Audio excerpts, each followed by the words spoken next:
Il est entré dans un isekai en tant que fermier, avec un pouvoir supérieur à celui du roi des démons. L'anime commence par nous présenter le héros de cette histoire, Hiraku Machio, qui s'entretient avec le dieu qui gouverne le monde. Ce dieu explique à Hiraku qu'il a eu une vie très malheureuse et qu'il est mort au bout de 39 ans à cause d'une maladie incurable. Il veut donc te donner une nouvelle chance de vivre en te donnant un corps sain, sans aucune maladie. C'est parce que la raison pour laquelle il a dû vivre une vie si cruelle faisait partie de son erreur, et il veut donc réparer son erreur en lui donnant la vie qu'il voulait. Dieu demande ensuite à Hiraku s'il a des souhaits à formuler. Et, après y avoir réfléchi, Hiraku lui dit qu'il veut essayer de cultiver la terre. Depuis qu'il était cloué sur son lit d'hôpital, il aimait regarder une émission de télévision qui présentait l'expérience de l'agriculture comme un grand modèle. Et comme il ne pouvait pas être aussi sociable dans sa vie précédente, il aimerait cultiver paisiblement dans un endroit éloigné de la civilisation. Le dieu du monde est d'accord et dit à Hiraku Gonista qu'il lui donnera une nouvelle vie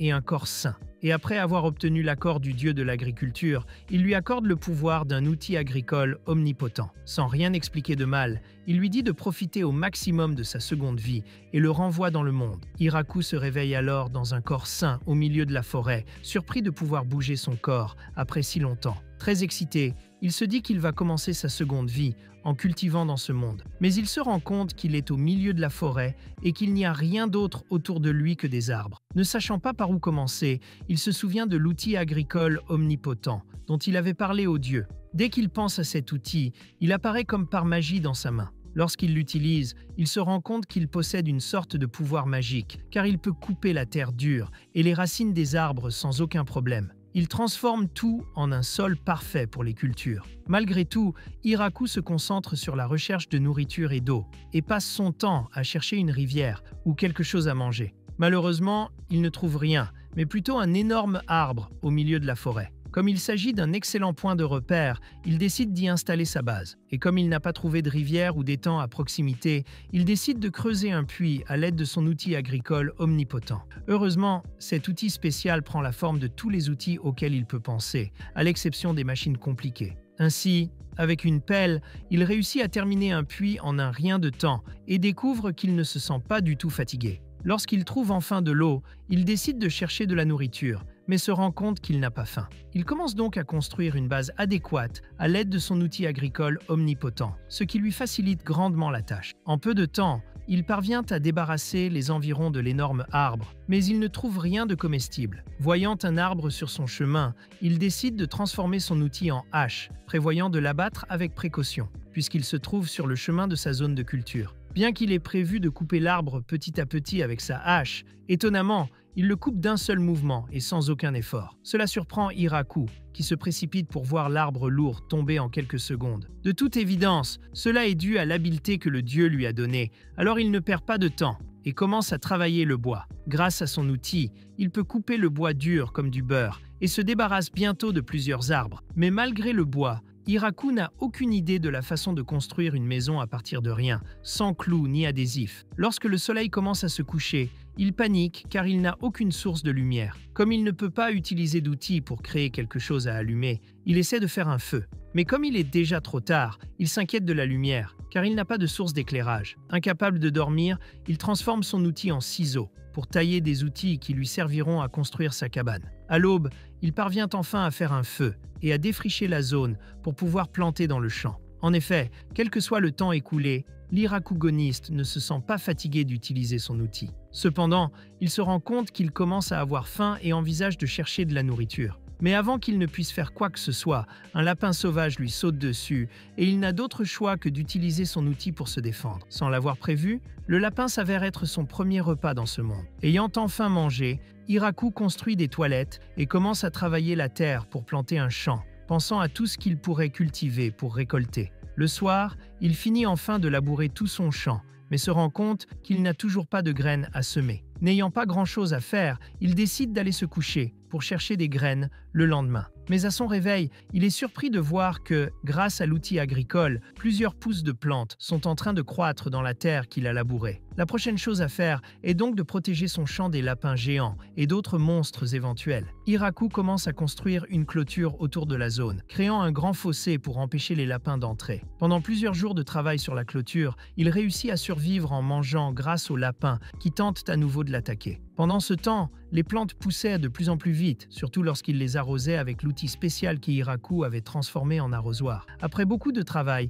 Hirako réussit enfin à construire la petite cabane qui, même si elle n'est pas grand-chose, est mieux que de vivre dans une cabane en rondin. Les jours passent et, contrairement à son ancienne vie, Hiraku apprécie chaque jour et se sent de plus en plus motivé. Un jour, Hiraku trouve 2 chiens qui semblent blessés aux abords de son champ. Il place alors une planche de bois pour que les 2 chiens puissent passer et les nourrit avec la viande d'un sanglier. Au bout d'un moment, Hiraku ramène les chiens dans sa petite hutte pour la nuit, car apparemment la femelle était sur le point de mettre bas. En effet, le lendemain matin, Hiraku est ravi de voir 4 nouveaux chiots dans la hutte, alors il coupe la meilleure partie du sanglier pour la donner aux chiens en guise de célébration de la naissance. Quelques jours plus tard, il se construit une plus grande hutte, car les chiens ne veulent pas quitter la première qu'il a construite. Enfin, les nouvelles plantations sont prêtes et il peut récolter des tomates. Les chiens, qu'il a baptisés Kuro et Yuki, ont apparemment décidé de vivre avec lui de façon permanente. Pendant qu'il passe le temps avec bonheur, il s'occupe de ses cultures et les chiens s'occupent des animaux et patrouillent dans les environs. D'autre part, nous voyons une fois de plus le dieu du monde, qui se demande comment va Hirako. Mais lorsqu'il décide de jeter un coup d'œil à ce monde, il est choqué de réaliser qu'il a en fait été envoyé dans une forêt, dans une zone très dangereuse remplie de monstres maléfiques, une forêt que l'on appelle même la forêt de la mort. Le dieu est très inquiet, mais il ne peut malheureusement rien faire pour intervenir, car ce serait une violation des règles. Cependant, au bout d'un certain temps, les plantations d'Hiraku ont évolué, et il s'est rendu compte que, pour semer, il suffit de penser aux fruits ou aux légumes que l'on veut en semant la terre, et c'est ce qui poussera, sans qu'il soit nécessaire d'utiliser des graines. Il a également planté des arbres fruitiers à proximité, même s'il savait qu'ils mettraient plus de temps à porter leurs fruits. La nourriture s'améliora également avec le temps grâce aux légumes, bien qu'il n'ait pas pu se procurer de sel. Un jour, Hiraku remarqua que les chiens avaient des cornes sur la tête, mais il n'y prêta pas attention, car il était dans un autre monde. Grâce aux chiens, Hiraku pouvait explorer la forêt sans se perdre, et un jour, il atteignit enfin une rivière. Un jour, il est arrivé à une rivière. Il a alors décidé de créer un chemin pour relier l'eau de la rivière à sa maison, même si cela prend beaucoup de temps, car la rivière se trouve à 30 minutes de marche de sa maison. Malgré cela, Hiraku se concentre sur l'expansion de ses terres agricoles, en plantant du blé, de la canne à sucre pour fabriquer des bonbons et d'autres produits de première nécessité. Il se rend vite compte qu'il fait de plus en plus froid et comprend que l'hiver approche. Il doit donc s'organiser. Il essaie d'utiliser les peaux des lapins géants pour se protéger. Il se contente de collecter de la nourriture pour l'hiver et survit en s'enfuyant de la cabane. Mais un jour, ses chiens tombent sur quelque chose d'inhabituel et quand Hiraku va enquêter, il trouve un oreiller noir géant, ou du moins c'est ce qu'il semble. Et, à sa grande surprise, il se rend compte qu'il s'agit en fait d'une araignée géante. Elle est très douée pour créer des tissus avec ses toiles. Cette araignée commence à vivre dans l'arbre géant, se nourrissant des pommes de terre que lui donne Hiraku, car c'est son aliment préféré. En plus des tissus, Hiraku découvre que l'araignée sait aussi fabriquer des vêtements à la perfection et même transformer des peaux d'animaux en manteaux, ce qui est très bien pour l'hiver. Avec les feuilles et les tissus, Hiraku peut fabriquer un lit pour dormir, ainsi que des rideaux qui bloquent le vent et d'autres choses, faisant de votre maison un endroit de plus en plus civilisé. Alors que l'araignée s'installe dans le grand arbre, Hiraku décide de lui donner un nom et la baptise Sabuton. Tandis que les chiens s'abritent dans leur propre hutte, l'araignée hiberne dans son arbre et Hiraku reste dans sa hutte toute la journée près du feu, se nourrissant de légumes non salés. Malgré son mode de vie tranquille, Hiraku ne peut s'empêcher de se sentir très seul, car il ne se souvient même pas de la dernière fois qu'il a parlé à quelqu'un et craint d'avoir oublié comment parler. Enfin, le froid commence à se dissiper, faisant fondre la neige et le printemps arrive. Hiraku quitte enfin sa maison et, après quelques jours, il se rend compte qu'il arrive quelque chose aux chiots, qui ont manifestement grandi. Un jour, les petits entrent dans la forêt, quittant l'endroit où ils se trouvent, et Hiraku ne peut s'empêcher de ressentir de la joie et de la tristesse de les avoir élevés et de les avoir vus grandir si bien et si vite. À sa grande surprise, quelques jours plus tard, les poussins reviennent, tous apparemment partis dans la forêt, à la recherche d'un compagnon. Soudain, Hiraku eut une autre surprise. L'araignée est apparue avec un groupe de bébés. Ainsi, tous les animaux qui vivaient avec Hiraku ont maintenant leur propre famille, ce qui le rend un peu jaloux et un peu plus seul. Hiraku est toujours heureux de planter des cultures et d'agrandir ses champs. Après tout, il a maintenant beaucoup de bouches à nourrir. Cependant, son travail est interrompu par son gardien, qui l'avertit de la présence d'un intrus dans les environs. Hiraku sait qu'il s'agit de l'alarme qu'ils ont réglée, et il se précipite pour vérifier s'il s'agit de quelque chose de dangereux. Kuro le guide et l'emmène au milieu de la forêt, où Hiraku trouve une petite fille albinos qui pleure, sans vêtements et dans un état lamentable. La fillette tremble de peur car elle est entourée de chiens et de l'araignées géante. Lorsqu'elle voit Hiraku, elle lui demande de la sauver. Hiraku est surpris de voir qu'il peut la comprendre. Il s'approche donc d'elle et lui propose son aide pour sauver la jeune fille. Mais avant qu'il ne puisse faire quoi que ce soit, la jeune fille intelligente se jette sur lui sans crier gare, mordant le cou de Hiraku. Hiraku tombe à la renverse, surpris par la transformation de la jeune fille. La fille grandit en quelques secondes, révélant une femme plus âgée, portant maintenant des vêtements et sans aucune égratignure. La fille remercie Hiraku de l'avoir sauvée et peu de temps après, les chiens surgissent et l'attaquent à nouveau. Hiraku les arrête et, lorsque les chiens s'éloignent, il s'aperçoit que la jeune fille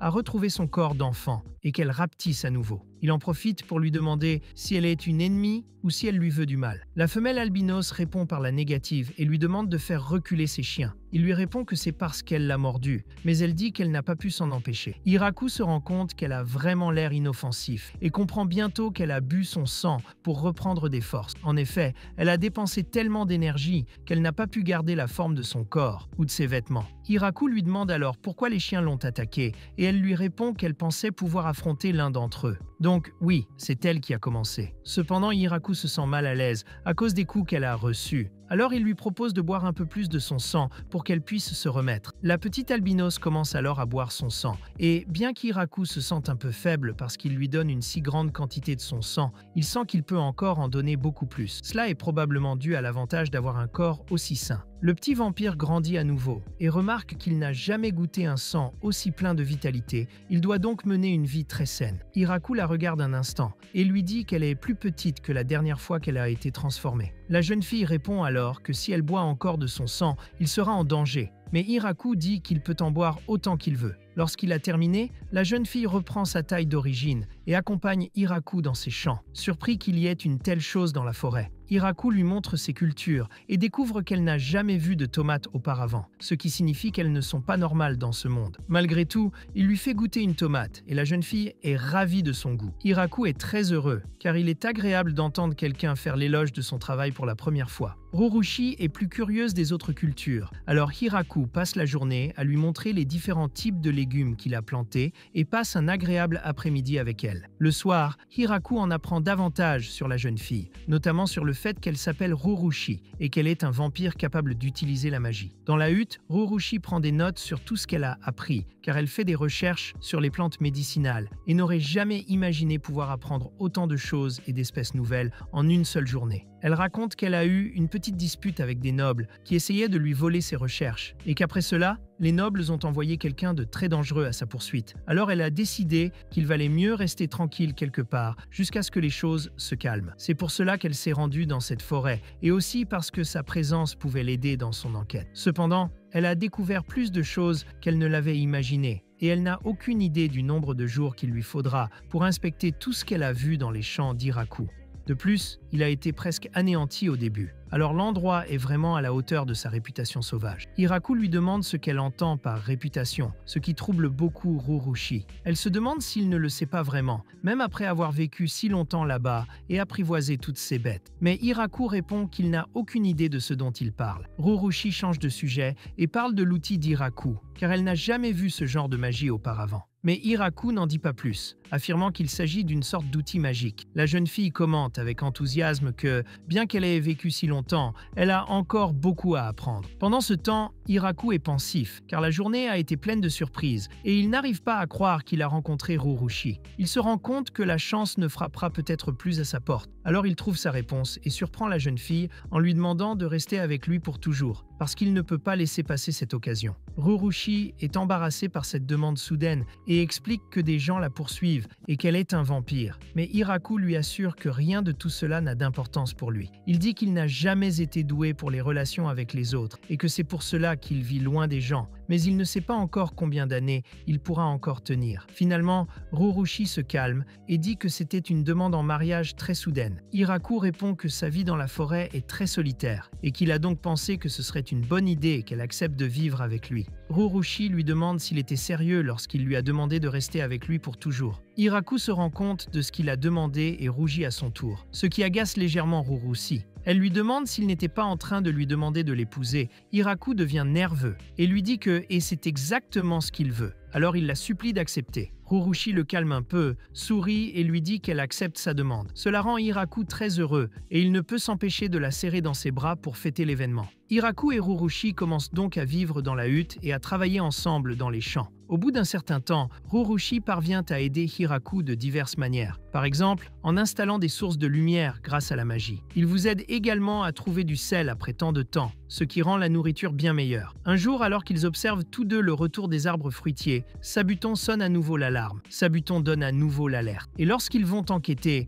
ils découvrent que les chiens entourent un ange. Celui-ci leur demande de lui pardonner de les avoir attaqués en premier. Hiraku se précipite pour la libérer des toiles de Sabuton. Lorsque la jeune fille est enfin libérée, elle utilise la magie pour guérir ses blessures et restaurer ses vêtements. Puis elle fait disparaître ses ailes. Hiraku est surpris et remarque qu'il est bien pratique de savoir utiliser la magie. Mais il s'inquiète lorsqu'il voit Rurushi essayer de se cacher. Lorsque l'ange la voit, elle devient furieuse et lui dit d'arrêter de reculer et de s'enfuir. Mais lorsqu'elle s'enfuit, les chiens l'attaquent à nouveau. Elle n'a d'autre choix que de se calmer et d'aller dans la cabane pour avoir une conversation plus calme. Là, ils discutent du fait que les chiens sont des démons et que les combattre est une condamnation à mort. Lunja interroge ensuite Rurushi sur Hiraku. Elle répond, en rougissant beaucoup, que Hiraku est son mari. Cela la surprend beaucoup, car c'est la première fois qu'elle voit Rurushi, amoureuse de Ku. Elle décide de se présenter correctement, en faisant réapparaître ses ailes et en disant qu'elle s'appelle Tata, un ange. Hiraku demande si elle sert directement Dieu, mais Rurushi lui assure que ce n'est pas si important, et que les anges ne sont qu'une race de guerriers, avec plus de muscles que de cervelle. Cela offusque Tia, qui précise qu'il fut un temps où ils étaient vénérés, mais qu'aujourd'hui, ce ne sont que des êtres normaux. Hiraku lui demande pourquoi elle poursuit Rurushi. Rurushi s'excuse en disant qu'il y avait un noble très ennuyeux qui l'obligeait à faire de la médecine et de la drogue d'une manière exigeante. Alors elle a ressenti le besoin de lui donner une petite leçon. Tia s'exclame qu'il n'y a rien de petit dans ce qu'elle a fait, expliquant que chaque fois que quelque chose la dérangeait, elle commençait à faire exploser des choses. Rurushi admet finalement qu'elle a peut-être fait quelque chose de mal et fait remarquer à Hiraku que la raison pour laquelle elle s'est retrouvée dans la forêt est qu'elle fuyait sa tante. La tante est surprise que Rurushi admette qu'elle est faible. Mais Rurushi explique qu'elle ne s'est rendue compte de sa faiblesse que lorsqu'elle a affronté les chiens d'Hiraku, ce que Tia comprend immédiatement, car même elle n'a pas pu leur tenir tête. Rurushi laisse alors tomber le sujet et ne tarde pas à proposer à sa tante d'emménager avec eux. Avant que la jeune fille ne puisse répondre, Rurushi lui montre les champs et les vergers d'arbres fruitiers.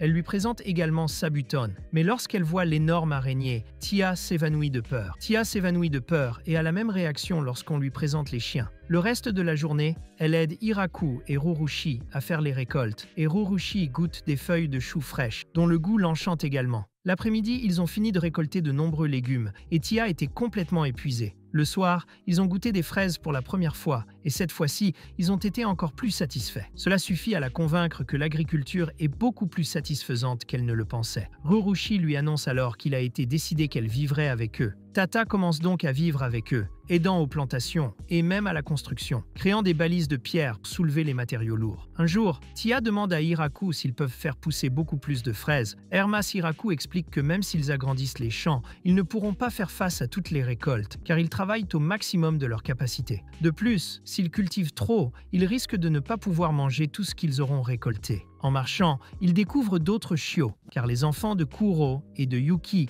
ont eu leurs propres enfants, formant ainsi une grande famille de chiens. Et comme la cabane ne sera pas assez grande, Hiraku décide de construire un espace pour les chiens à côté du verger. Entre-temps, plusieurs enfants de Sabuton sont également partis en voyage, si bien qu'il ne reste plus que quelques-uns d'entre eux. Tia décide elle aussi de partir, en précisant qu'elle ne s'absentera pas longtemps et quitte les lieux sans autre forme de procès. Quelques jours plus tard, elle revient avec 7 filles, expliquant qu'elles sont toutes de grands elfes qui vivaient dans un village au nord, mais que la plupart des leurs ont été exterminés après avoir été entraînés dans la guerre contre les humains, et que leur race s'est donc dispersée. Ils errent donc sur la terre à la recherche d'un endroit où s'installer et se sentir chez eux. C'est pourquoi Tia demande à Hiraku de les laisser vivre avec eux, promettant qu'ils sont très bons et travailleurs. Rurushi lui répond que c'est une bonne idée, car les hauts elfes sont une race très talentueuse et ils sont tous très jeunes. L'une d'entre elles lui dit qu'elle est la plus âgée et qu'elle a un peu plus de 400 ans, tandis que la plus jeune dit qu'elle a environ 300 ans. Hiraku l'autorise, mais dit qu'elles doivent s'entendre avec les différents compagnons qui vivent déjà sur place. Les filles filles sont très contentes et disent clairement qu'elles n'ont aucun problème, mais elles s'évanouissent aussi quand elles voient que les compagnons sont Sabuton et les chiens. Pendant des jours, ils ont travaillé à la construction d'un nouvel endroit plus grand, car tous les 7 voulaient vivre ensemble. Heureusement, elles en savaient toutes plus sur la construction qu'Hiraku, et au fur et à mesure que la construction avançait, les filles étaient surprises de voir que Hiraku pouvait abattre des arbres géants sans aucun effort. Elles travaillèrent ensemble, et Hiraku apprit beaucoup des filles, progressant de plus en plus dans la construction. Au bout de 10 jours, ils ont réussi à construire une maison bien plus grande et bien meilleure que la petite hutte d'Hiraku. Hiraku est un peu envieux de leur maison, mais il est heureux de connaître maintenant les techniques des hauts elfes et de pouvoir reconstruire sa propre cabane. Une fois installées dans leur nouvelle maison, les filles passent leur journée à aider aux travaux des champs. Elles disent à Hiraku que, pour le remercier de les avoir laissées vivre ici, elles ont l'intention de faire de l'extraction minière et de la forge pour lui. Comme elles sont très douées dans ce domaine, après 200 ans d'errance à travers le monde, elles aimeraient commencer par construire un four pour faire fondre le fer. En un rien de temps, les filles montent un atelier de forge et fabriquent des objets très utiles pour leur séjour. Peu après, elles remarquent le champ de blé et font du pain avec leur propre four, ce qui réjouit Hiraku. Alors qu'il mange du pain, Hiraku se souvient soudain de quelque chose et, bien qu'il soit un peu tard, demande à Rurushi si la terre sur laquelle il se trouve appartient à quelqu'un. Elle répond que non, mais que techniquement, la forêt est sous le contrôle du roi des démons. Hiraku est terrifié d'entendre cela, mais Rurushi précise que tant qu'il n'a pas reçu d'aide pour tout construire, il n'y a pas lieu de s'inquiéter. Et comme Hiraku a tout construit lui-même, sans aucune aide, la terre lui appartient. Et c'est comme ça que ça marche là-bas. Donc tout le monde continue à vivre paisiblement dans la forêt. Les filles commencent à se dire les unes aux autres combien Hiraku est incroyable, car non seulement il a apprivoisé tous ces loups de l'enfer, mais il a aussi apprivoisé une araignée démoniaque, et il n'a aucune idée que ces créatures sont extrêmement dangereuses. Un jour, Hiraku rencontre une reine des abeilles géantes que Sabuton a capturée et qu'il veut faire adopter par Hiraku. Bien qu'elle lui paraisse dangereuse, l'abeille refuse de l'attaquer, car elle a peur de Sabuton. Hiraku reste donc avec l'abeille et construit une petite maison pour son nid près du verger. Contrairement à la reine, les abeilles ouvrières sont de taille normale et peuvent construire un grand nid à l'intérieur de la maison en seulement 10 jours. Hiraku construit également un immense lac pour pouvoir acheminer l'eau de la rivière par le canal, bien qu'ils doivent encore le construire. Comme l'utilisation du bois dans le canal causerait trop de fuites, Hiraku utilise son outil agricole omnipotent pour compacter parfaitement le sol, créant ainsi un matériau aussi dur que le béton. Avec toute la terre restante après le creusement de l'étang, Hiraku fabrique suffisamment de pièces pour construire le canal. Avec l'aide des elfes, il travaille dur pour construire le canal rapidement. Et, en un temps record, ils ont un raccordement à l'eau de la rivière jusqu'à l'étang. Hiraku est également heureux de voir que même les poissons viennent à l'étang, car il n'en avait pas eu auparavant. Rurushi s'inquiète un peu en voyant Hiraku cuisiner le poisson de la forêt de la mort, car elle ignore s'il est comestible. Il le laisse donc goûter à Hiraku avant de le faire. Hiraku goûte le poisson après un long moment et réalise qu'il a le goût du saumon. Il en offre donc également aux filles. Finalement, comme tout le monde a adoré, Hiraku conserve les autres poissons pêchés dans du sel pour les conserver. Maintenant qu'un canal d'eau est construit, Hiraku annonce aux filles que sa prochaine cible est le riz. Il construit rapidement les champs, les remplit d'eau, et toutes les filles l'aident à planter le riz, tandis que les enfants de Sabuton veillent à éloigner les nuisibles. Les plants de riz poussent beaucoup plus vite que prévu. Alors Hiraku récolte rapidement le riz et le laisse sécher au soleil. Lorsqu'il a perdu toute son humidité, il commence à l'éplucher, puis à en retirer les feuilles et les parties végétales. Après un long processus, les grains de riz sont enfin prêts. Hiraku les cuit et prépare des boulettes de riz farcies du poisson qu'il a cuisiné plus tôt. Ces boulettes de riz rencontrent un tel succès auprès des filles qu'elles oublient d'en laisser quelques-unes pour Hiraku. Ils continuent à travailler dans les rizières les jours suivants. Et comme le travail se termine toujours par la boue, Hiraku décide de construire un endroit où ils pourraient tous prendre un bain chaud. La construction commence immédiatement et ils construisent rapidement des fours pour chauffer l'eau. Ils construisent une buanderie et une très grande baignoire avec une solution pour les eaux usées. Tia recommanda l'utilisation de slimes car ils se nourrissent de déchets et de matières organiques mortes avant de les purifier. Ce sont donc de véritables machines à nettoyer naturelles. Tia apporta donc plusieurs slimes et Hiraku les jeta dans un bassin de purification qu'elle avait construit pour les slimes des égouts, résolvant ainsi le problème. Alors qu'Hiraku ramassait du bois, il remarqua un petit champignon sur un morceau de bois. Ne sachant pas différencier les champignons de ce monde, il eut une idée, et sur les 2 morceaux de bois, Il utilisa l'outil agricole omnipotent pour faire pousser les champignons qu'il connaît. Une fois cela fait, il décida enfin d'essayer le bain qu'il avait construit. Après avoir montré son fonctionnement aux filles, il entra dans le bain après une longue période sans prendre de bain comme celui-ci, car il s'avéra que dans son autre vie, il n'avait pas pu prendre de bain pendant son séjour à l'hôpital. Ainsi, lorsqu'il entrera dans l'eau chaude, il sera dans un état de relaxation totale. Cependant, sa détente est interrompue lorsque les autres filles entrent dans la baignoire, et il ne parvient pas à se détendre comme il l'espérait. Bien qu'il ait proposé de construire une baignoire réservée aux hommes, les filles ont rejeté l'idée qu'il en ait une entière pour lui tout seul. Un jour, Hiraku découvre que sa culture de champignons est un succès et décide d'en préparer un ragoût. Mais avant cela, les chiens attirent son attention. Ils ont découvert un groupe de 5 elfes et les ont emmenés dans leur propriété. Lia explique qu'ils vivaient dans le même village et qu'ils avaient environ 200 ans. Hiraku accepte alors de les laisser vivre là aussi et il décide alors de construire une maison encore plus grande. D'autre part, il nous a révélé l'histoire de Kuro et Yuki, un magnifique couple de loups qui furent attaqués lors de leur séjour dans la forêt. Bien que Yuki était enceinte, ils furent attaqués par le soi-disant ours combattant, le roi de la forêt. Par chance, il ne les mangea pas, mais ils furent grièvement blessés et ne purent se marier. Ils étaient si affaiblis que même leur ancienne proie les secourut, et avant même de s'en rendre compte, ils atteignirent tous deux le cœur de la forêt, là où même l'ours combattant n'osait s'aventurer. C'est là qu'ils trouvèrent Hiraku, et ils n'imaginaient pas comment un humain aussi faible pouvait survivre seul dans cette forêt. Mais Kuro comprit que tout cela était dû à l'outil d'Hiraku, car il sentait une puissance illimitée s'en dégager. Bien qu'il ait cru que leur vie était finie, Hiraku partagea sa nourriture avec eux et prit soin d'eux. Après la naissance des oursons, aucun d'eux ne voulut le combattre, et ils décidèrent tous deux qu'Hiraku serait leur maître. Après avoir vécu si longtemps avec lui, ils comprirent qu'il était bien plus que le faible humain qu'ils croyaient. Et sa seule préoccupation est que Hiraku ne semble pas comprendre ou avoir la moindre idée qu'ils ne sont pas de simples chiens, mais des monstres terrifiants, connus sous le nom de loups de l'enfer. Malgré cela, Kuro est très reconnaissant que sa chance l'ait amené à rencontrer Hiraku. Après plusieurs jours, la nouvelle maison est enfin prête, bien plus grande que toutes les précédentes et dotée d'un sous-sol, idéal pour stocker nourriture et bois de chauffage. Après avoir nettoyé chaque recoin de sa nouvelle maison, Hiraku décide de sculpter 2 statues en bois de ses chiens pour les placer à l'entrée. Une fois tout le monde installé, Hiraku tente de préparer un nouveau plat qu'elles n'ont pas encore goûté. Il décide alors de préparer un curry, un plat que les filles n'ont jamais entendu parler auparavant, avec l'aide de Tia et Rurushi. Hiraku récupère les épices nécessaires à la préparation du curry dans les champs où il travaille depuis toujours. Une fois ses provisions terminées, il réalise que les filles ont disparu. Il rentre donc chez lui et retrouve une fille seule, qui l'aide à cuisiner. Elle lui explique que Rurushi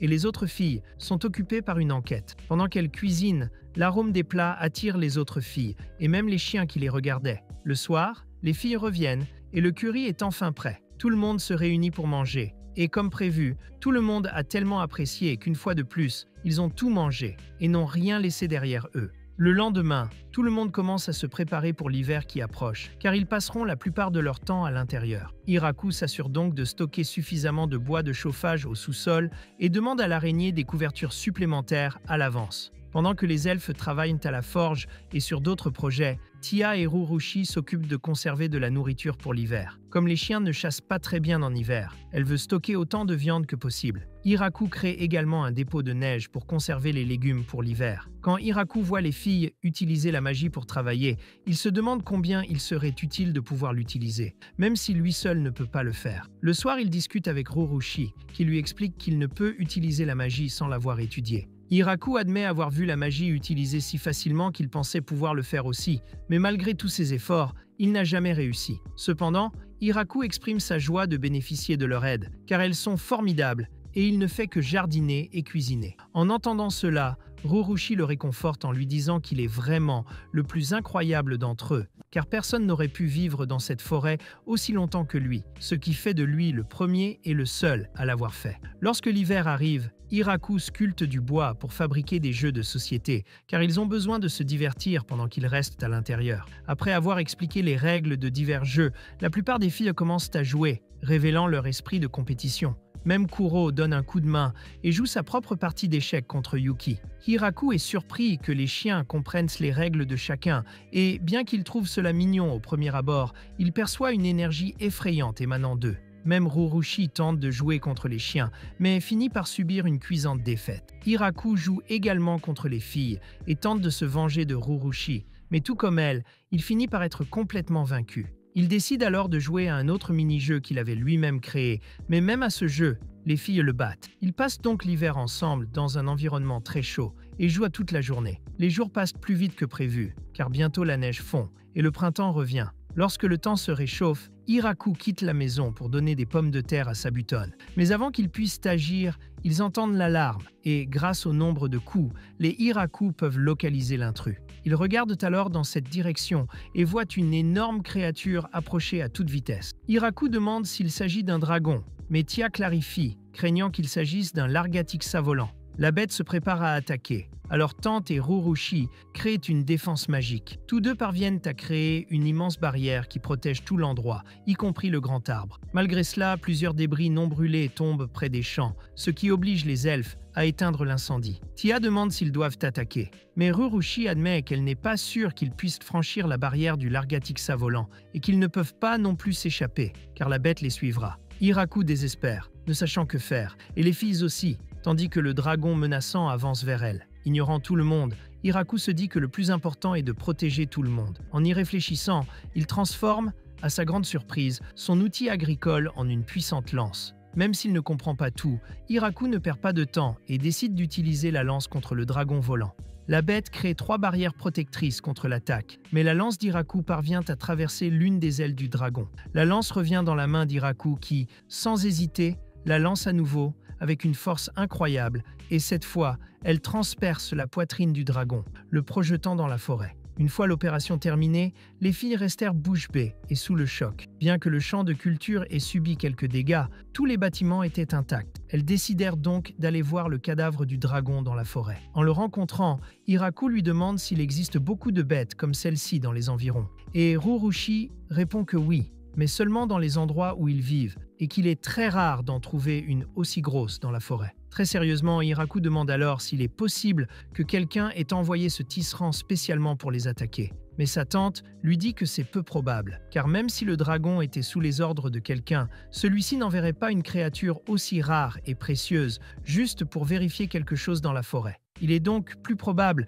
qu'il s'agisse d'une créature sauvage agissant de son propre chef. Hiraku en conclut qu'il ne s'agissait que d'un accident malheureux et rare. Malgré une atmosphère quelque peu tendue, le sérieux d'Hiraku disparaît lorsqu'il demande s'ils peuvent manger cette bête. Peu après, ils rentrent chez eux et se préparent à manger le Largatixa, tandis que Tia explique que la viande de l'animal est considérée comme un mets délicat. Hiraku prépare un steak grillé, des boulettes de viande vapeur et même un ragoût de légumes à base de la chair de la queue du dragon. À la surprise générale, la viande s'avère très tendre et savoureuse, si bien que tout le monde est satisfait du repas. Pendant le dîner, Rurushi demande discrètement à Tia si elle aurait pu parer une attaque de la lance utilisée par Hiraku plus tôt, mais elle répond que même un roi démon ne parerait pas cette attaque. Après tout, ce n'est qu'avec une seule attaque qu'il a percé la triple barrière du dragon et s'est transpercé la poitrine. Les filles en concluent donc qu'elles ont eu beaucoup de chance que les chiens soient les premiers qu'elles rencontrent en arrivant dans la forêt. Imaginez être frappé par un coup d'Hiraku et de l'autre côté de l'écran, le château du roi démon, dans le royaume des démons, apparaît. On y voit 3 des 4 grands généraux du roi démon discuter du rapport qu'ils ont reçu concernant un dragon massacré. Aucun d'entre eux ne peut croire qu'une telle bête ait été vaincue, car si un seul dragon s'approchait d'eux, cela suffirait à mobiliser toutes leurs forces militaires. L'une d'elles explique que, selon le rapport, l'énorme dragon a été attaqué depuis le sol et tué de 2 coups de feu. Les 2 autres généraux sont incrédules et paniquent même à cette nouvelle, affirmant qu'ils ne peuvent pas lutter contre une telle situation. Mais le seul homme calme des 3 déclare qu'avant que la peur et la panique ne s'installent parmi les citoyens, les 4 généraux doivent gérer la situation. Cependant, Landan propose sa démission comme solution et quitte son poste sans hésiter. Ailleurs, on découvre également l'immense repère où un dragon géant appelé Draim discute avec son survivant, Gucci. Après avoir vu le dragon se faire vaincre, Draim demande à Gucci ce qu'il pense qu'il se passerait s'il était attaqué de la sorte. Gucci n'hésite pas à dire qu'une telle attaque le tuerait probablement en un clin d'œil et qu'il serait donc insensé d'attaquer. La nouvelle concernant le dragon sème la panique ailleurs, et le lendemain, Hiraku se demande calmement ce qui ira le mieux avec la viande du dragon et décide de faire du vin avec les raisins qu'il a. L'une des filles est ravie de l'aider, car apparemment, le vin existe dans ce monde et est très précieux. Après avoir cueilli beaucoup de raisins, les filles les écrasent dans un récipient spécialement conçu par Hiraku. Pendant ce temps, Hiraku était chargé de remplacer les tonneaux, au fur et à mesure qu'ils se remplissaient. Les tonneaux ont été construits par l'elfe qui sait fabriquer des contenants hermétiques. Son nom m'est totalement inconnu, car il y a tellement d'elfes dans cet animé que j'ai évité de le mémoriser. Les filles commencent à marcher sur les raisins, mais Tante finit par tomber. Les elfes proposent alors de chanter une chanson qu'elles adoraient dans leur village, pendant qu'elles travaillaient ensemble. Cela les aide à se synchroniser et elles s'amusent davantage, à tel point que Rurushi les rejoint, emmenant Hiraku avec elle. Après beaucoup de travail et de plaisir, à la tombée de la nuit,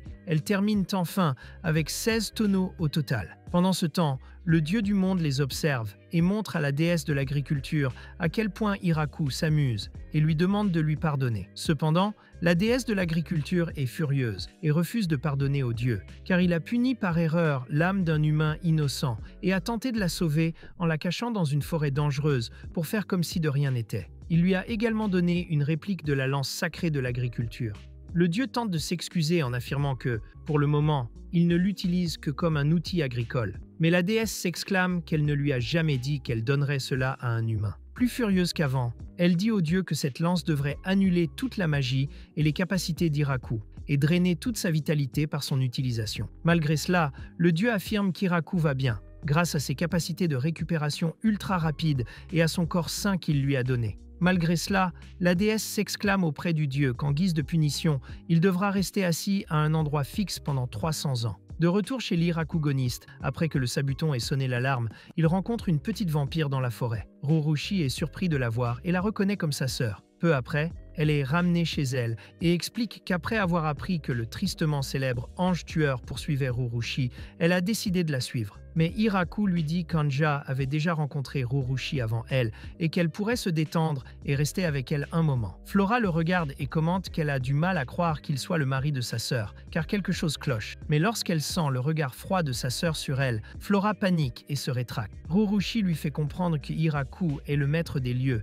et le maître de tous ces loups infernaux qu'elle a vus. Outre le fait qu'il a également vaincu un dragon à lui seul, Flora comprend alors et s'excuse pour son comportement grossier. Raku lui dit de ne pas s'inquiéter, mais, changeant de sujet, Hiraku se tourne vers Kuro et lui demande s'ils sont vraiment des loups. En réponse, Kuro lui aboie dessus, et Hiraku lui demande également ce que signifie la partie infernale. Kuro commence alors à libérer une énorme flamme rouge de son museau, et Hiraku applaudit de stupeur. Pendant ce temps, Rurushi n'arrive pas à croire qu'Hiraku ait vécu avec eux tout ce temps sans vraiment le savoir, car ce sont des créatures magiques bien connues. Le soir, Hiraku prépare un bon dîner pour Flora, en guise d'excuse pour ce que Kuro et les loups lui ont fait subir. Comme on pouvait s'y attendre, elle fut ravie du repas, tout comme Rurushi au début, et commença à noter beaucoup de choses pour ses recherches. Après quelques jours sur place, Flora part avec hâte et enthousiasme pour préparer son mariage. Un mois plus tard, elle revient, accompagnée de servantes appartenant à une race d'ogres. L'une d'elles se présente comme Anne, la représentante de toutes les servantes, et promet de servir Hiraku en exaucant tous ses souhaits. Hiraku précise qu'ils n'ont pas besoin d'être aussi formels et interroge Flora sur les animaux qu'ils ont amenés. Flora lui répond que ce sont des vaches normales, précisant qu'elle a tenu à amener des vaches laitières. Hiraku se réjouit alors, affirmant qu'elles peuvent désormais faire du beurre et du fromage. Tandis que tout le monde vaque à ses occupations, Tia réalise que plusieurs races vivent déjà ici en grand nombre, alors qu'elle est la seule de la race des anges. Découragée, elle s'approche rapidement d'Hiraku et l'avertit qu'elle s'absente pour un moment. Peu après, Tia revient avec 3 anges en armure, l'air sérieux et armés de gros fusils. Elle a également amené un groupe d'hommes lézards, dont le représentant s'appelle Daga. Celui-ci possède également une poule en cage. Hiraku demande si elle crache du feu. Il est un peu méfiant, mais sa tante lui assure que la poule qu'il a amenée ne pond que des œufs. Hiraku le remercie, expliquant que les œufs sont essentiels à la préparation des gâteaux, ce qui ravit les filles. Grâce à tout cela, leur lieu de vie est devenu beaucoup plus civilisé. Les domestiques, étant des professionnels, sont chargés du nettoyage des chambres et de la propreté des maisons. En plus de tout cela, elles cuisinent aussi, mais ne savent préparer que des plats très simples. Hiraku enseigne donc à toutes les domestiques les méthodes de cuisine qu'il connaît, et elles s'y intéressent toutes vivement et apprennent rapidement à préparer des plats plus élaborés. De leur côté, les 3 anges que la tante a amenés avec eux sont chargés de patrouiller dans différentes zones de la forêt, veillant à surveiller le moindre mouvement. Ceci est dû au fait qu'après l'attaque du dragon, la tante a décidé qu'Iraku ne devait pas être la seule protection de tous. Pendant ce temps, les hommes lézards s'occupent des tâches nécessitant l'usage de la force, et grâce à eux, le travail avance encore plus vite qu'avant. Iraku pense à tous ceux qui vivent maintenant là, et réalise qu'il ne peut même pas les compter. À ce moment-là, il le fait approcher, et l'informe qu'il a amené toutes les elfes qui erraient encore dans la forêt. Voyant autant de filles, Iraku lui demande s'il y a des hommes, mais on lui explique qu'en réalité, aucun homme n'a survécu à ce moment-là. Malgré cela, elle lui assure que tout va bien, car bientôt, les elfes mâles pourraient faire leur apparition. Sans poser de questions, Iraku leur souhaite bonne chance et décide de ne pas leur demander comment ils comptent s'y prendre. Quelques jours plus tard, Iraku rassemble les représentants de toutes les races et leur annonce qu'il veut inventer un nom pour l'endroit où ils vivent. Il explique qu'au départ, cet endroit n'était que sa petite hutte, avec quelques champs cultivés. Mais ensuite, de nouvelles constructions ont commencé à pousser et de nouvelles personnes se sont installées. L'endroit ressemble désormais à un village. C'est pourquoi il souhaite lui donner un nom. Anne suggère de lui donner le nom de la forêt où il se trouve, et Iraku trouve l'idée bonne. Mais lorsqu'il apprend qu'il s'agit de la forêt de la mort, il rejette complètement l'idée, car cela lui paraît trop effrayant. Quelqu'un d'autre suggère alors de l'appeler la cité de la mort, mais cela semble encore pire. Finalement, Sabuton lève la patte et désigne l'immense porte de la maison. Sans vraiment comprendre, Iraku ouvre la porte et voit l'immense arbre qui a toujours été là. Cet arbre lui a offert un abri et l'a guidé pour qu'il ne se perde pas. C'est pourquoi il a officiellement décidé d'appeler cet endroit le village du Grand Arbre. La nuit, Iraku révèle son nom devant tous les villageois et organise une grande fête pour célébrer la première cuvée de vin produite au village. Tout le monde s'enthousiasme et commence à l'appeler mère, mais Iraku dit qu'ils décideront ensemble plus tard. Malgré cela, Rurushi dit à Iraku que lui seul peut être maire. Voyant cela, tout le monde accepte, et Iraku accepte avec joie et décide de profiter de la vie qu'il a menée jusqu'à présent, menant le meilleur de lui-même en tant que maire du village. Le village continue ainsi d'avancer, et en tant que maire, Iraku continue simplement à travailler comme il l'a toujours fait. Un jour, il entend l'alarme de Sabuton et est rapidement rejoint par l'un des anges en patrouille, qui vient vous informer de l'arrivée d'un messager du royaume des démons. Tia et Rurushi accompagnent Iraku pour voir ce messager et rencontrer Bissell, qui se présente et leur dit qu'ils aimeraient avoir une audience avec le responsable du site. Iraku se présente comme le maire et Bissell lui offre un cadeau en souvenir de la rencontre. Il l'informe ensuite qu'il a reçu un message du roi démon, qui souhaite discuter de la propriété qu'il a construite dans le royaume des démons. Iraku se souvient de ce que Rurushi lui a dit à propos du roi démon et en déduit qu'ils veulent qu'il paie un tribut pour tout le temps qu'il a passé sur ces terres. Après réflexion, Iraku prend courage et assume enfin ses fonctions de maire. Il dit ensuite à Bissell que si le roi démon accepte qu'il vive sur ces terres, il est prêt à offrir sa part de la récolte en paiement de l'impôt à un taux de 10%. En entendant cela, Bissell est surpris et Iraku s'inquiète, pensant que le montant était peut-être trop bas. Mais, à la surprise de Bissell, il lui demande nerveusement s'il est vraiment d'accord. Iraku répond oui et précise qu'il souhaite qu'ils viennent percevoir leur salaire chaque année avant l'hiver. Bissell accepte, finalisant l'accord beaucoup plus rapidement que prévu par Iraku. Iraku signe l'accord stipulant que l'impôt à payer s'élèvera à 10% de sa récolte totale chaque année. Cependant, cela se limite à ce qu'ils cultivent dans les champs. Il ne leur donnera donc ni lait, ni œufs, ni miel, ni alcool. Si les gens du roi démon s'intéressent à ces choses, ils concluront des accords commerciaux. Iraku, estimant qu'il avait été trop agressif dans les négociations, finit par offrir un cadeau à Bissell avant de lui dire au revoir. Rurushi le félicite également pour sa décision et précise que, puisqu'ils paient désormais des impôts, ils sont techniquement sous la protection du roi démon. Tia commente l'impressionnante commission de 10% qu'ils paieront alors qu'elle devrait normalement être de 50 ou 60 $. Anne mentionne également que l'idée qu'ils viennent collecter chaque année était une excellente décision, car cela les oblige à reconnaître officiellement leur résidence là-bas. Et s'ils ne viennent collecter qu'une fois par an, ils ne pourront pas mesurer précisément toute leur production. En d'autres termes, ils ont pratiquement acheté la protection du roi démon avec une taxe royale réduite de 10%. Rurushi se réjouit alors car, en plus de tout cela, Bissell leur a donné un médicament tout-puissant qui fonctionne s'il est appliqué directement sur une blessure, quelque chose apparemment très précieux. Pendant ce temps, dans le château du roi démon, les généraux discutent avec Bissell et n'arrivent pas à croire que le peuple du Grand Arbre se soit soumis à ses forces militaires, alors même qu'il a la force de vaincre un dragon. Lendan n'y croit pas non plus et affirme qu'ils doivent avoir une arrière-pensée. Bissell lui fait clairement comprendre qu'il nourrit les mêmes soupçons, mais qu'il n'a d'autre choix que d'accepter leurs conditions. Après tout, la princesse vampire et l'ange de l'annihilation étaient là avec le maire. L'homme est choqué d'entendre cela. et demande avec effroi s'il fait référence au grand sage Rurushi et au plus puissant de tous les anges. Bissell confirme et précise que ce n'est pas tout, qu'il y avait aussi une armée de hauts elfes et une meute de loups de l'enfer, et que le groupe qui les a menés à leur chef était le trio des anges tueurs, ce qui lui a fait croire que sa vie était finie. Malgré tout cela, le maire leur suggéra de rester sous la protection du roi démon, ce qu'ils ne pouvaient refuser, sinon ils seraient devenus une force ennemie. Les généraux commencent à trembler de peur, mais leur attention est attirée par le cadeau qu'Hirako leur a offert. Lorsqu'ils l'ouvrent, ils découvrent des pommes et des fruits qu'ils n'ont jamais goûtés auparavant. Ils sont les premiers à les goûter et sont surpris par leur goût délicieux. Cependant, l'attention de Bissell est attirée par la toile enroulée autour des pommes et, terrifié, il réalise qu'elle appartient à une grosse araignée démoniaque, une créature dangereuse que les précédents rois démons ont combattue. Apprenant cela, l'un des hommes se lève et part, annonçant qu'il démissionne. Très vite, cependant, le peuple du Grand Arbre reçoit une nouvelle visite du seul véritable souverain des dragons. Le grand dragon incline la tête en signe de respect, tandis que son assistant offre à Shirako un cadeau de sa part, une élégante épée qui semble de grande valeur. Hirako le remercie, mais lui demande la raison de sa visite. Gucci explique que son maître a placé sa garde au sud de cet endroit, et que, malgré la distance, il les considère comme des voisins. Il décida donc de les saluer solennellement. Hirako les invite alors à entrer. L'énorme dragon prend alors forme humaine et devient nerveux. Cependant, Doraimu se détend complètement, affirmant que l'endroit est magnifique, tout comme sa boisson, et qu'il compte donc y rester. Ses compagnons disent alors à Doraimu qu'il ne peut pas faire cela, car beaucoup de gens seraient furieux s'il ne protégeait pas sa demeure. Peu après, ils repartent avec des pommes en cadeau de la part d'Hirako. Après avoir reçu des visiteurs inattendus, Hirako réfléchit à la façon dont les habitants du Grand Arbre les traiteront. Quelques jours plus tard, Hiraku décide de construire une maison d'hôtes pour les visiteurs, réticent à les accueillir chez lui. Les elfes construisent une grande maison pouvant accueillir 30 personnes, car les groupes de visiteurs sont susceptibles d'être nombreux. Afin de ne pas les effrayer, ils fabriquent une cloche pour Sabuton, afin qu'il sache s'il est un visiteur ou un ennemi. Ils ont également mis en place un groupe d'accueil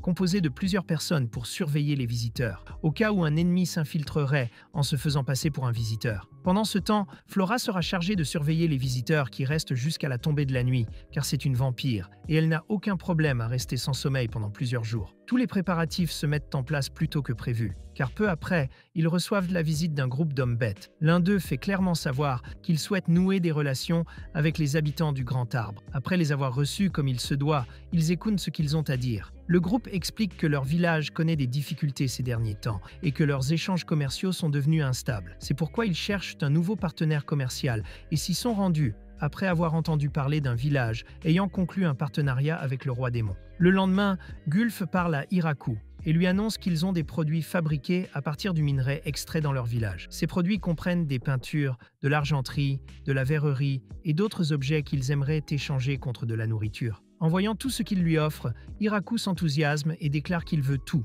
et est prêt à leur donner ses récoltes en échange. C'est ainsi que débute sa relation commerciale avec le peuple Fury. Par la suite, Hiraku convainc Doraimu de les prendre tous et de transporter les marchandises en échange d'un gallon de vin. Quelques jours plus tard, ils reviennent du village de Yador après avoir tout échangé. Elle rapporte que le maire du village de Yador a demandé si quelqu'un de son peuple pouvait venir vivre au village du Grand Arbre. Il y a au total une vingtaine de femmes et, comme elles ont encore besoin de main-d'œuvre, elles s'y rendent à condition d'envoyer au moins 2 jeunes hommes. Comme la population du village du Grand Arbre est presque entièrement composée de femmes, Hiraku ne supporte pas d'être le seul homme. Quelques jours plus tard, les filles du village des Yador arrivent, mais lorsqu'elles présentent les garçons qu'elles ont amenés, Hiraku réalise qu'il y a eu un malentendu. Les 3 jeunes sont de jeunes enfants. Il n'a donc d'autre choix que de les accueillir dans son village. Les nouveaux habitants s'adaptent rapidement au village, même si certaines filles s'évanouissent encore à la vue de Sabuton et des loups. Hiraku remarque que l'une d'elles utilise la magie et réalise que tout le monde peut en utiliser,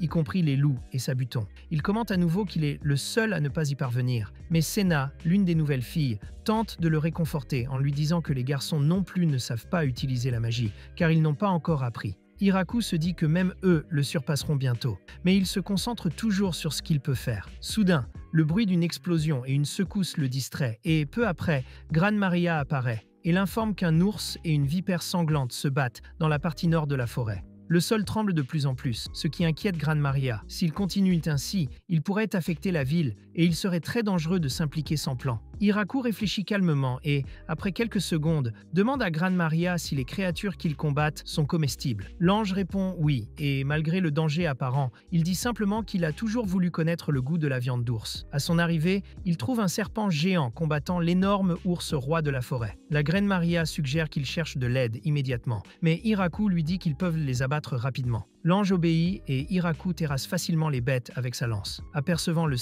cadavre de l'énorme ours qui l'a attaqué, Kuro le fixe, visiblement stupéfait, réalisant l'immense puissance d'Hiraku. Les trois anges sont également totalement incrédules, car même eux ne pourraient vaincre un tel monstre d'un seul coup. De retour chez lui, Hiraku prépare un ragoût de vin avec la viande de l'ours et fait frire la viande du serpent, qui a finalement un goût de chaussure moisie. C'est alors qu'un groupe de personnes âgées libérées par un homme nommé Donovan arrive en visite. Donovan explique qu'ils ont entendu dire qu'il produisait de l'alcool de haute qualité au village du Grand Arbre et qu'ils aimeraient donc qu'il partage un peu de son vin avec eux. En échange, ils peuvent fabriquer de l'alcool à partir d'autres produits de leur champ, car ils ont passé leur vie à étudier la production d'alcool et possèdent la technologie pour le faire. Cela suffit à convaincre les filles et, bientôt, Donovan et ses hommes se mettent au travail pour produire l'alcool. Après tout, Donovan donne du whisky de maïs fraîchement distillé à Hiraku, qui est surpris de sa puissance. Au bout d'un moment, Donovan et ses hommes finissent par rester en ville et travailler comme brasseurs. Il organise donc une fête pour célébrer l'arrivée du nouvel alcool. Même Doraimu arrive et finit par se saouler comme d'habitude. Quelques jours plus tard, Sabuton sonne l'alarme et Hiraku se prépare à attaquer avec sa lance lorsqu'il aperçoit un dragon à l'air hostile s'approcher. Mais avant qu'il ne puisse faire quoi que ce soit, Doraimu écarte le dragon. Cependant, un troisième dragon apparaît, fonçant droit sur Hiraku, qui n'a d'autre choix que d'attaquer. Sa première attaque le manque de peu, alors il se prépare à lancer une seconde. Mais avant qu'il ne puisse le faire, Gucci apparaît devant lui et lui crie d'arrêter. Mais Doraimu apparaît alors sous sa forme humaine, accompagné de Grafalun, de sa femme et de leur fille Lastimon. On explique que le fait que Doraimu fuyait constamment pour se rendre au village du Grand Arbre a apparemment éveillé les soupçons au sein de sa famille, car il se rendait toujours au village avec toutes sortes de cadeaux de valeur et finissait par passer la nuit à l'auberge pour ne pas rentrer ivre. Une fois le malentendu dissipé, la femme et la fille de Doraimu présentent leurs excuses à Hiraku. Peu après, la famille Dragon discute de la menace que représente le village d'Hiraku. La femme de Doraimu commente qu'elle n'aurait jamais imaginé rencontrer quelqu'un ayant la force de leur faire exploser la tête. Et Lastimon acquiesce, car sa mère n'a même pas pu se défendre contre l'attaque d'Hiraku, mais a dû l'esquiver. Sa mère lui dit qu'elle n'a réussi à l'esquiver que grâce à l'araignée, une vieille amie à elle, mais que si elle ne l'avait pas éliminée à ce moment-là, elle ne serait probablement plus en vie. Comme elle ne peut ignorer ce genre de pouvoir, la femme de Doraimu dit à Lastimon qu'elle devra vivre avec Hiraku pendant un certain temps. Cela afin de s'assurer que ce pouvoir ne se retourne jamais contre eux, les dragons. Incapable de discuter, Lastimon devient résident du village du Grand Arbre, car les Hiraku n'ont jamais eu de mal à accepter des renforts. Lastimon se présente avec une certaine nervosité, demandant à être appelée Lasti et demandant ce qu'elle devrait faire. Il commence bientôt à travailler au village, mais en raison de sa force de dragon monstrueuse, presque tout ce qu'il entreprend se termine en désastre. Mais après réflexion, Hiraku trouve le poste idéal pour la jeune fille et laisse Lastimon en charge des relations diplomatiques de la ville. C'est parce que tout le monde a peur des dragons, dont la puissance, le savoir et la sagesse sont tout aussi incroyables. C'est pourquoi donner ce poste à Lastimon a parfaitement fonctionné. En effet, lorsque ce serviteur du roi démon est allé au village acheter des oranges, il a fini par acheter beaucoup de fruits à cause de Lasti. Il s'avère qu'elle l'a intimidé sans même essayer. Bessel retourne au château du roi démon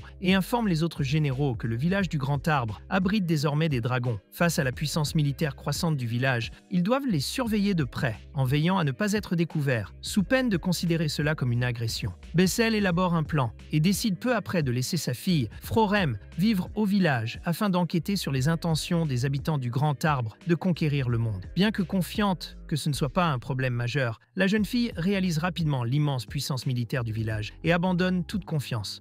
Malgré cela, elle décide de continuer à travailler au village et se lie d'amitié avec Lastimon. L'automne venu, tout le monde apprécie davantage la nourriture. Un jour, alors qu'ils mangent un ragoût avec les filles, Hiraku mentionne qu'il serait bien meilleur s'ils pouvaient manger des fruits de mer. Cela attire l'attention de tous et ils lui demandent immédiatement ce qu'il entend par fruits de mer. Hiraku explique qu'il parle de cabillaud, de crabe ou de lotte, car avec ces ingrédients et d'autres, il pourrait préparer un ragoût bien meilleur. Flora commence à s'interroger sur ce qu'il a dit, tandis que sa tante se demande si les crabes sont vraiment comestibles, car ils sont très coriaces et sauvages. Malgré tous leurs doutes, leur enthousiasme prend le dessus et ils s'impliquent immédiatement. L'idée leur vient, se rendre dans une ville portuaire située dans les limites du royaume des démons, au sud du village, où ils font beaucoup de commerce de produits de la mer. Ils pourraient y trouver du poisson, mais il leur faudrait demander de l'aide à un marchand. Lasti propose de les y emmener, et ils partent donc immédiatement. 3 jours plus tard, ils reviennent avec Michael,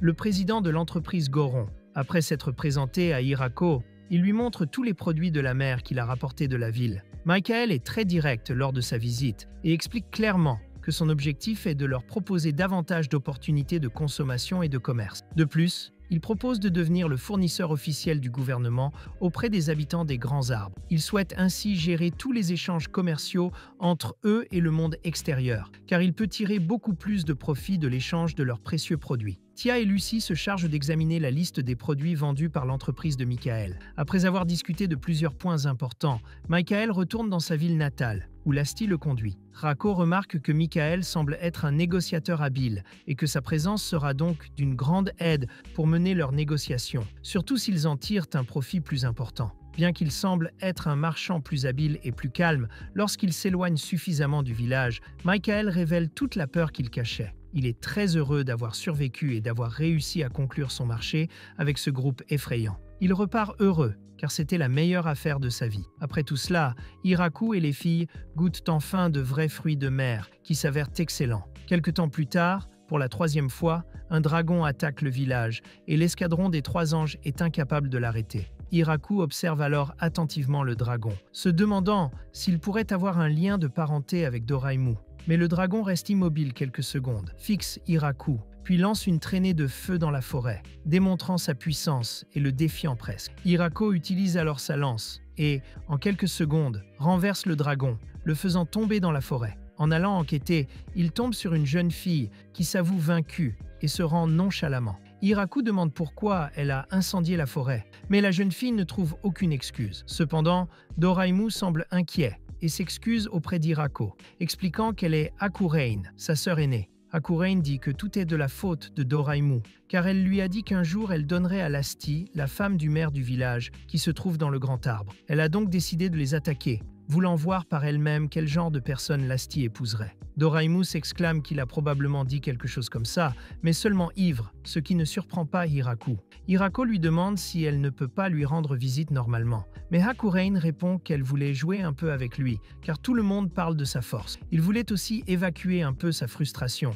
car il n'arrivait pas à croire que sa nièce, de 900 ans, sa cadette, ait trouvé un mari avant elle. Hiraku la gronde, lui disant que même si elle veut jouer, elle ne peut pas causer de problème aux gens. Après avoir été réprimandée, Hakurein n'a d'autre choix que de réparer les dégâts qu'elle a causés. Quelques jours plus tard, Hakurein s'adapte facilement au village et mange tranquillement avec Doraimu, comme s'ils étaient chez lui. Lasti s'excuse du comportement de sa tante, qui lui cause beaucoup de soucis, mais Hiraku lui assure qu'il n'y a pas de quoi s'excuser. Après avoir mangé, Hakurein dit avoir entendu dire qu'il existe des jeux de société vraiment amusants au village. Elle invite donc Hiraku à participer à quelques jeux, suivis de Hakurein, Doraimu et Lasti. Hiraku décide bien sûr de jouer au Mahjong, mais à la demande du clan du dragon, il parie que le perdant devra retirer un vêtement en guise de punition. Voyant la dangereuse compétitivité des dragons, Hiraku s'inquiète et pressent que tout va mal tourner. Peu après, son inquiétude augmente lorsqu'il réalise que les dragons détestent vraiment perdre, ce qui les pousse à se lancer dans une partie de Mahjong très sérieuse. Après plusieurs parties,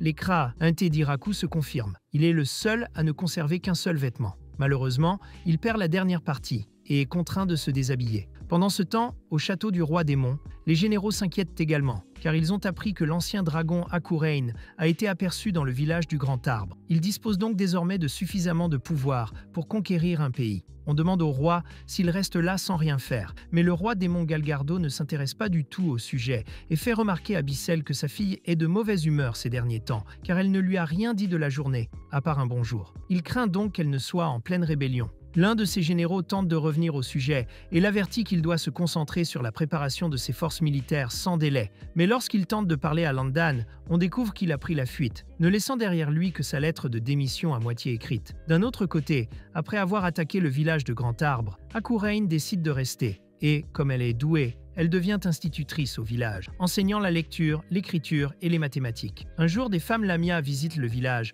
apportant des trésors et demandant la vie sauve. Elles expliquent qu'à un moment donné, les enfants de Kuro décidèrent de nettoyer un donjon découvert au milieu de la forêt, forçant les filles à fuir précipitamment. Bien que les loups ne sachent pas ce qu'ils faisaient, ils leur causèrent beaucoup de problèmes. Hiraku décida alors d'échanger les précieuses pierres précieuses extraites par les Lamias contre une partie de ses récoltes. Hiraku leur dit qu'il aimerait qu'elles continuent à commercer. Et, ravis de cette décision, les filles retournent chez elles. Par la suite, les Lamias créèrent le service de livraison Lamias et commencèrent à transporter les produits commerciaux du village, devenant des voisines fiables. Avec l'augmentation des échanges commerciaux avec d'autres villes et régions, le village atteint un nouveau niveau et Hiraku décide de s'agrandir et de planter encore plus. Au même moment, dans un château, 3 filles discutent de la puissance militaire que les habitants du Grand Arbre accumulent, persuadées qu'ils préparent un plan terrible. Elles commentent qu'elles cherchent probablement à convaincre Frorem de rester sur place afin de pouvoir l'utiliser comme otage si nécessaire. Elles demandent donc à la princesse de commencer à rassembler ses troupes immédiatement, avant qu'il ne soit trop tard. La princesse accepte, affirmant qu'il faut vaincre le village et sauver Frorem. Pendant ce temps, Frorem travaille tranquillement dans son bureau, car elle est responsable des comptes du village. Son père, Vis, lui rend visite peu après et l'informe qu'elle est la fille du roi démon, la princesse Yuri, et qu'elle rassemble des troupes et se prépare à une campagne militaire. Frorem est surpris et demande à la princesse pourquoi elle a fait une chose aussi absurde. Et Bezel explique que, depuis son départ, certains de ses disciples en ont profité pour remplir la tête de la princesse de demi-vérité, et par disciples, elle entend en réalité les 3 filles de personnes très importantes qui, selon Frorem, sont comme un trio d'idiots politiquement puissants. Bezel révèle que l'endroit qu'il prévoit d'attaquer est le village du Grand Arbre, et Frorem s'énerve, affirmant qu'il devrait savoir à quel point ce village est incroyablement puissant, après tous les rapports qu'elle a envoyés. Son père explique que ces rapports semblaient si absurdes qu'ils commençaient à paraître irréalistes, et que, bien qu'il ait essayé de convaincre le roi démon de tout arrêter, il est très indulgent envers sa fille, et n'a donc rien fait. Bezel dit que les troupes de la princesse se sont mobilisées le lendemain, et que ses forces comptaient 300 hommes. Il explique clairement à Frorem qu'elle ne peut pas arrêter la princesse seule, car si elle le fait, elle sera considérée comme une ennemie du royaume des démons. Il ferait donc mieux de demander à quelqu'un du village de vaincre les forces de la princesse, puis ils abandonneront et rentreront chez eux. Cependant, ils ne peuvent pas non plus révéler cette situation à tout le monde, car cela pourrait entraîner la destruction violente du royaume des démons. En résumé, Frorem doit montrer aux troupes les différences entre les forces militaires sans pour autant mobiliser les forces populaires. Le lendemain, les jeunes filles décident de démontrer leur force monstrueuse aux soldats de la princesse, semant le chaos sans effort. En quelques secondes, tous les soldats se rendent, terrorisés, implorant qu'on leur laisse la vie sauve. Après avoir été témoins de la scène, les 3 filles responsables de tout cela débarquent au village. Sur place, Frorem explique à Hiraku qu'elle devrait vivre au village de manière menaçante, et les filles déclarent qu'elles feraient tout pour y vivre, affirmant qu'elles travailleraient comme si leur vie en dépendait. Outre les 3 filles, la princesse Yuri apparaît également, mais Frorem omet de préciser qu'elle est la fille du roi démon et n'en parle pas à Hiraku, prétextant qu'elle n'a pas besoin de traitement de faveur et qu'elle devrait travailler tant qu'elle est ici. Hiraku demande alors à Frorem de lui montrer le village. Lorsqu'il la laisse seule, Frorem l'avertit que s'ils agissent honnêtement, leur attaque contre le village sera pardonnée. Après leur avoir fait visiter les lieux, le trio de nobles femmes évoque l'absurdité de personnes aussi importantes qu'elles, qui doivent rester au milieu de nulle part. Puis, pendant la nuit, elles tentent de s'échapper, mais s'évanouissent de peur à la vue des loups infernaux et de l'un des fils de Sabuton. Après plusieurs tentatives infructueuses, elles abandonnent complètement et aident Frorem à gérer la montagne de travail administratif qu'elle doit accomplir, devenant ainsi les filles de la mairie. Pendant ce temps, après avoir appris à connaître le village pour quelques jours, la princesse Yuri est très surprise et dit qu'elle n'arrive pas à croire qu'un tel monde existe en dehors du royaume des démons. Elle admet avoir toujours été très ignorante du monde extérieur, allant jusqu'à tenter de semer la guerre et le conflit dans un peuple si paisible et merveilleux. Pendant plusieurs jours, la princesse et les filles du conseil municipal passèrent la majeure partie de leur temps à aider à cultiver les plantes, à participer aux activités du village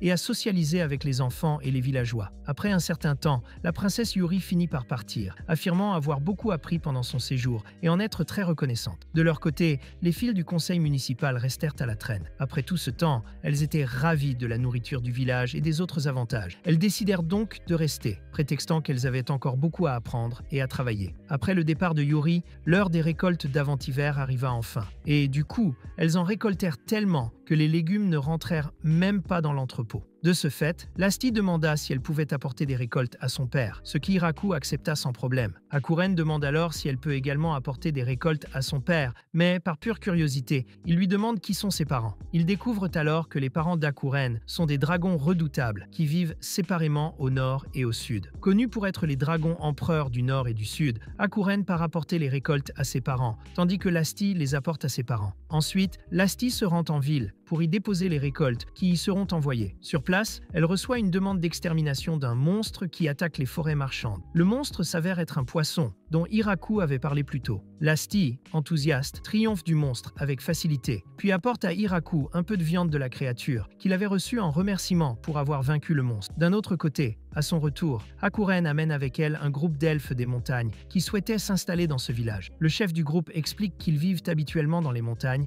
mais qu'ils ont récemment du mal à trouver de la nourriture. Hiraku n'a pas envie d'en entendre davantage et commence immédiatement à réfléchir à un plan pour trouver un endroit où loger pendant qu'ils construisent leur future maison. Cela rend le groupe d'elfes des montagnes très heureux et, peu après, ils deviennent officiellement résidents du village. Le temps passe et, peu à peu, l'automne disparaît à l'approche de l'hiver. Un jour, Hiraku se rend dans la chambre de Rurushi, apparemment malade depuis un certain temps et alité. Tia et Sena vont la voir, mais après lui avoir posé des questions et écouté ses symptômes, elle conclut que Rurushi est enceinte. Cela la surprend, elle et Hikaru. Le temps passe suffisamment pour que le ventre de Rurushi grossisse considérablement. On explique que le village était en liesse lorsqu'ils ont appris la grossesse, tandis qu'elle était finalement la plus calme. Hiraku finit par s'inquiéter pour elle tous les jours, même si Rurushi lui assure qu'elle va bien. Hiraku reprend alors ses habitudes, s'assurer que tout est en ordre dans la maison et protéger les cultures des nuisibles. Aucun des nuisibles de jardin habituels qu'il connaît n'existe dans ce monde. À la place, d'étranges créatures noires vivent sur les plantes et mangent leurs feuilles. Heureusement, les enfants de Sabuton, Kuro et les autres les détectent facilement, si bien qu'ils n'ont pas encore causé de dégâts majeurs, car pour s'en débarrasser, il suffit d'utiliser un outil agricole surpuissant, comme un arrosoir, qui a apparemment le pouvoir d'éliminer les nuisibles de jardin. Les champs agrandis sont devenus assez grands, il est donc désormais plus facile de les contrôler. Malgré cela, Hiraku est très heureux de voir les cultures progresser, et les animaux aussi. Après tout, les vaches ont donné naissance à des veaux. Hiraku s'efforce alors d'améliorer le village de plus en plus et construit même un joli jardin fleuri pour la décoration. En plus de l'agriculture, il s'occupe également de toutes sortes de choses que les villageois lui demandent, y compris des jouets pour les enfants, ce qui lui est facile grâce à ses outils agricoles, bien qu'il n'ait aucune expérience en construction. De temps en temps, ils participent tous à des entraînements au combat, comme l'ont conseillé Anne et la servante au cas où ils devraient se battre. Un jour, Hiraku apprend qu'un homme étrange vit dans le village. Lorsqu'Hiraku part enquêter, il trouve un homme étrange prosterné devant la statue du dieu du monde depuis un certain temps. Peu après, il découvre qu'il s'agit de Valgrife, l'ancêtre des vampires, et techniquement, le grand-père de Rurushi et Flora. Il explique que lorsqu'il a appris que Rurushi était enceinte, il était sûr qu'il y avait une erreur. Mais qu'en la voyant, il a compris que c'était vrai. Il n'en fut que surpris, car il semble que les vampires perpétuent leur lignée en concluant de nouveaux pactes de sang. Mais cela arrive rarement. Malgré cela, Valgrife est heureux de dire que les enfants sont un trésor. L'homme s'excuse alors d'être entré dans le village sans le saluer et explique qu'au départ, il comptait juste jeter un coup d'œil avant de repartir, mais qu'il a été attiré par la statue sous le grand arbre, car c'est un magnifique portrait du grand créateur. Hiraku lui demande alors s'il a déjà rencontré Dieu, et Valgrife lui répond que oui. Une fois, à sa naissance, il lui assure que Dieu lui a dit de travailler dur, malgré le fait qu'il naîtrait avec un léger surpoids. Valgrife explique qu'il se souvient du dieu, mais que, pour une raison inconnue, il ne se souvient plus de son apparence exacte et que, malgré d'innombrables tentatives, il n'a jamais réussi à créer quelque chose d'aussi proche de lui qu'Hiraku. Aussi excité que soit l'homme, Hiraku lui fait comprendre que la statue appartient au village et qu'il ne peut donc pas la lui donner. Valgrife est visiblement découragé, mais Hiraku décide alors de lui sculpter une autre statue, ce qui le comble de joie. Peu après, Valgrife remercie Hiraku de lui avoir fabriqué une statue et lui demande de s'occuper de Rurushi. Hiraku remarque qu'au final, il s'est avéré être une personne facile à gérer. Cependant, Flora lui dit que cela ne devrait pas être le cas, car il est un personnage extrêmement important et de haut rang dans l'église, ce qu'Hiraku ignorait. Valgreif, de son côté, revient au temple après 50 ans, déclarant qu'il souhaite placer la statue d'Hiraku au meilleur endroit. L'ancien responsable du temple est fasciné en voyant la statue et dit qu'il faut s'assurer que tout le monde connaisse le nom du sculpteur. Cependant, Valgreif répond que ce n'est pas une bonne idée, car Hiraku ne semble pas être du genre à vouloir se faire un nom